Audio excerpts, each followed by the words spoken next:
उनके पास एक मालिन थी जिसका नाम था चमेलन मालिन, जो राजा के घर में काम करती थी और राजा के फूलों के सेज सजाया करती थी और उसी पर राजा सोते थे। एक दिन की बात है, रोज फूलों के सेज मालिन सजाती थी और राजा वो फूलों के सेज पर सोते थे। एक दिन मन में आया चमेलन मालिन के कि राजा रोज सोते हैं फूलों के सेज पर, आज तक मैं भी सो के देखती हूँ कैसा लगता है। वो बेचारी कभी बढ़िया बिस्तर नहीं मिला था और ना कभी कुछ हुआ था, गरीब थी। तब क्या होता है, जैसे चमेलन मालिन वो सेज पर सोती है और जैसे सोती है फूलों का आनंद से उसको नींद आ जाता है।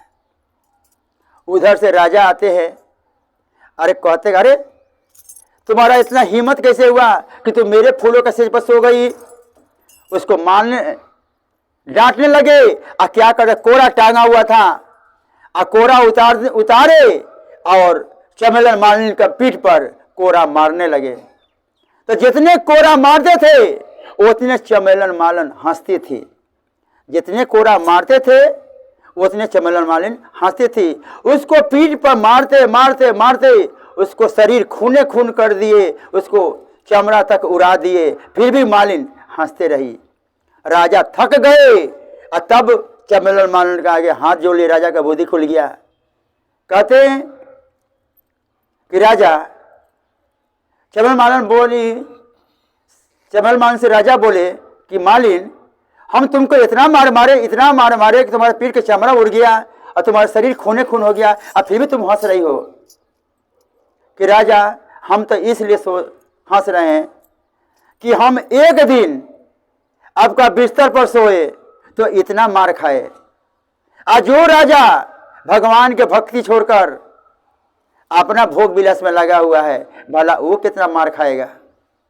आदमी के मार तो सब कोई देखता है, लेकिन भगवान के मार कौन देखता है। तब क्या होता है, उसी दिन से राजा के आंख के पट्टी खुल गया और जहां तहां मंदिर बनवाने लगे और दान पुण्य करने लगे और चमेलन मालिन को ऊंचा रास्ता दिखाए और चमेलन मालिन को अपना एक घर का परिवार का सदस्य मानने लगे। उसको जो कमी था मालिन को पूरा किए, उसको भी सुंदर सा घर बनवा दिए। उसमें मालिन अपना बाल बच्चा पति के साथ रहने लगी। जिस तरह उस राजा का बुद्धि खुला, उस भगवान महादेव भगवती सबका बुद्धि खुले। हमें दया का भीख मांगता हूँ। तो प्रेम से लो शंकर भगवान की।